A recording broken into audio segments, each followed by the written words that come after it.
NFL free agency is less than 24 hours away, and the Cowboys, who have already made several moves, are far from done. They will continue to be active, whether it's re-signing their own guys, trading their own guys, or signing players you may or may not have heard of.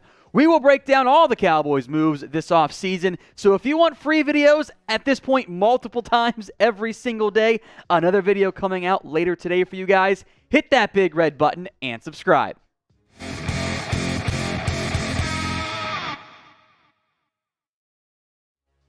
This is the Dallas Cowboys Report. I am Tom Downey. We're going to begin today's show with some updates on La'el Collins and his situation as a future member of the Dallas Cowboys. The team continues to work on a Collins trade. Now, a trade right now only saves the organization $1.3 million in salary cap space. That is it. Now, they could cut him, save more short-term, add dead money in 2023, but it would allow them to pay their draft class by moving on from La'el Collins, for example, plus have some nice leftover money if needed for the rest of the offseason after June 1st, or get a draft pick back right now.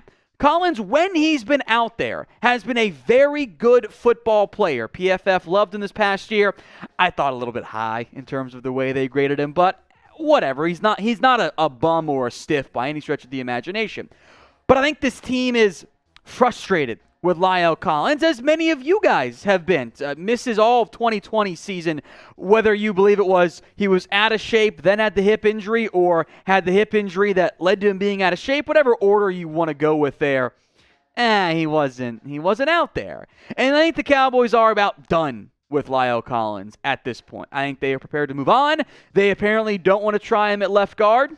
Okay, they restructured his deal last year to save salary cap space. Then he gets himself suspended. You would think they'd have to know about that upcoming suspension. Maybe they didn't. Maybe Collins didn't let them know, which doesn't make any sense because the NFL should tell them. But either way, I think they are about done. I think this organization's a bit fed up with Collins since he signed that deal. Played great in 2019. Has missed too much time since then. Now, Terence Steele then would be your new right tackle for the organization. And the team likes Steele because he goes about his business the right way. They view him as a much harder worker than Collins, even though at their bests so far, of course, Collins is a much better football player than Terence Steele. But Steele took a massive jump forward from year 1 to year 2. Is a similar jump coming in year 3? I don't know about that, but it certainly is possible that the growth is coming for Terence Steele. So we're going to spend some more time on this in a minute, but first, a question of the day for you guys. What will the Cowboys do with La'el Collins? T for trade, C for cut, K for keep? Let me know in the comments right now. There have been 5 teams that have been linked to La'el Collins. ESPN, Pro Football Network, and Jordan Schultz as well have all mentioned various teams, so we'll combine them all right here. The Cincinnati Bengals, mentioned by ESPN and Schultz, they make a lot of sense, a gaping need at right tackle, unless they think Dante Smith can be that guy, a 4th-round pick last season. Pretty quiet, I think, on the trade market front for a team that doesn't often make trades. The other 4, mentioned by Jordan Schultz, plus the Bucs, mentioned by PFN, they apparently view Collins as a guard. I don't think Tampa makes a splash there. That would leave then the Miami Dolphins, who need O-line help. Maybe get their 3rd? Would be 81, I think, by the way. The Denver Broncos, who have a bit light on draft capital, that's an issue there. And then the Jacksonville Jags, who I actually don't really get that one because they tagged Cam Robinson. I wouldn't mind getting the Chargers involved there, but they just traded for Khalil Mack. So all of a sudden, you kind of see how the value might diminish a little bit, even though there would be plenty of it on the open market. And we saw that Amari Cooper wasn't worth very much. Of course, the Cowboys let that leak, which in general means might not be the level of interest you would expect in a player once the leaks get out there. Of course, they kind of tanked Cooper's value on their own. So what do you guys think? What is La'el Collins worth in a trade? What draft pick do you think he is worth? Let me know in the comments section right now. Originally, I had said maybe a 2nd rounder. You could get that for Collins. I think I came in too high, even though I got in fights, people saying it should be a 1st. You're not getting a 1st for Collins. Maybe you get a 3rd or a 4th for Collins at this point. I think you would get more than what you got for Amari Cooper since the contract is half expensive, but I don't think Collins is a ton of value for the same reasons we just mentioned. Good teams don't move on from good players in this fashion. That's just not what organizations do, which means the value isn't as high as it might normally be for maybe a true rebuilding team, which the Cowboys are not. March Madness is finally here, and if you don't care that much about college basketball, well, now you guys can do your brackets and maybe bet on some games in case your bracket ends up getting busted. Chatsports.com/bet, promo code Cowboys125.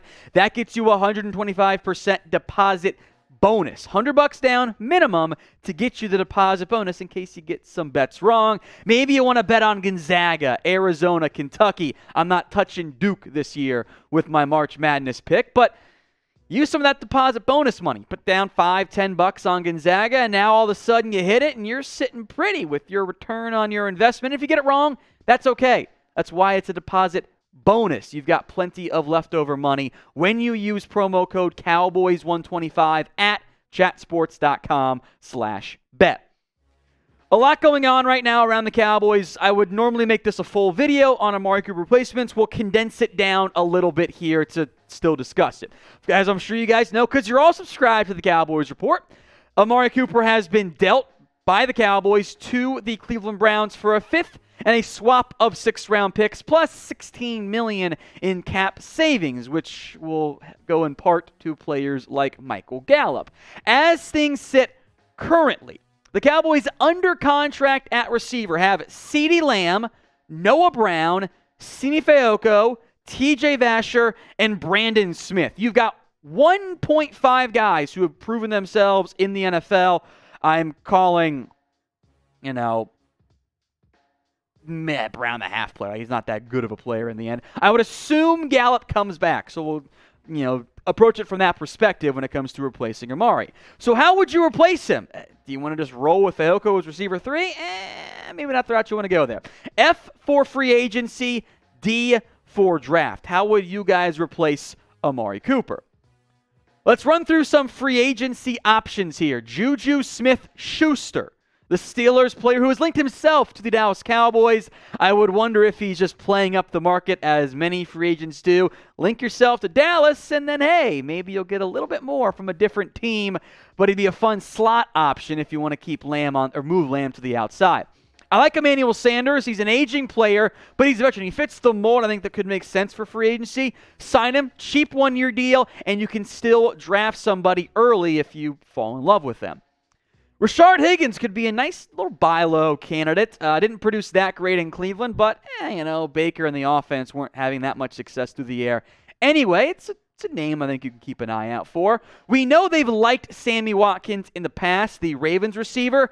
Again, falls into, I would argue, a lesser Emmanuel Sanders category. He's not that good, but he's good for one big game a year. He balls out, and then he does nothing else. As fantasy owners everywhere, I'm sure, know. But the Cowboys once loved him. They didn't get him, which ended up being a blessing in disguise.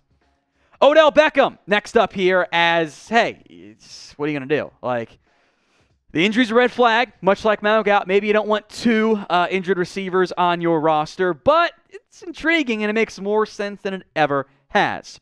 In the end, the more likely outcome might be via the NFL draft. We'll mention the round 1 guys I like, not Jahan Dotson, sorry. Garrett Wilson and Chris Olave, both Ohio State receivers. Now, I would think that Wilson is off the board, and then of the 5, I think he's the most likely to be gone. The other 4, though, might not be gone. Drake London is a big body. This team doesn't really have an outside vertical threat receiver who should thrive in the red zone. If you want speed, that's Jameson Williams for you. He's an absolute burner, even faster than the already fast Chris Olave, but he's coming off his own ACL injury that could drive him down. If it weren't for the injury, he might be my wide receiver 1. And Treylon Burks, the Joneses, actually don't draft Arkansas players ever outside of Felix Jones, but if you want to make him your new big slot, move Lamb to the outside at 24, I'm actually on board with that idea. Some round 2 options. Sky Moore, I don't know if he's going to be there at this point. He might be a top 50 pick, but I think some teams view him as a slot only. I'd be highly intrigued. I would love that pick in round 2. We'll see if he's there. Jalen Tolbert offers you some more outside ability. John Mechie has drop issues. That is a red flag with limited touchdowns, but he was the guy Bama trusted to get the ball to on third downs. He's also coming off injury. George Pickens, the Georgia receiver, again, an outside threat, one of the best trash talkers in this year's class. I love his attitude. Got to dial him back sometimes. It's okay to have to dial someone back, then ramp them up. It could be a vertical threat for you on the outside. So too, Alec Pierce. He is a freak athlete, by the way. I was very impressed by his testing. Would like him in round 2. Round 3 might be pushing it. And Christian Watson, the North Dakota State kid, could also fit in this grouping. Kind of like day 2 to look at receivers, and then maybe fix your offensive line or help your offensive line in round 1. More free agency talk. Could the Cowboys go sign Von Miller? ESPN kind of ran through a simulation of free agency with their beat writers, and they had the Cowboys signing Von Miller, which is interesting. That's what Todd Archer, basically each team submitted an offer, and then some of the other ESPN guys said, okay, we're going to pick this one for each player. That would be Von Miller to the Cowboys over going back to LA or Denver, which I'm not sure that actually goes down.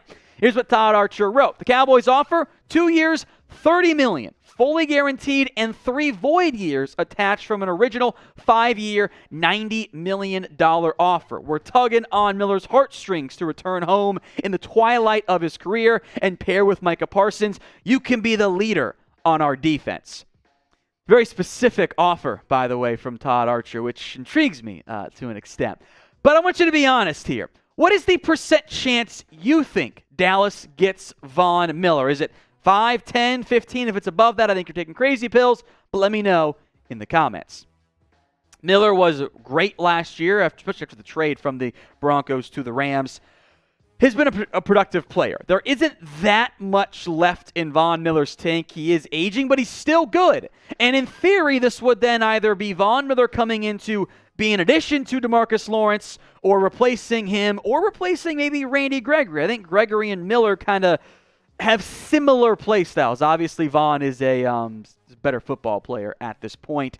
You would then lose Dorrance Armstrong, but whether it's Gregory and Vaughn, Lawrence and Vaughn and Micah Parsons, that's a pretty promising edge rushing option, and maybe you draft somebody else on late day 2, early day 3 to help build your depth out there. I don't think Von Miller's going to come to Dallas, but I know those rumors are always out there.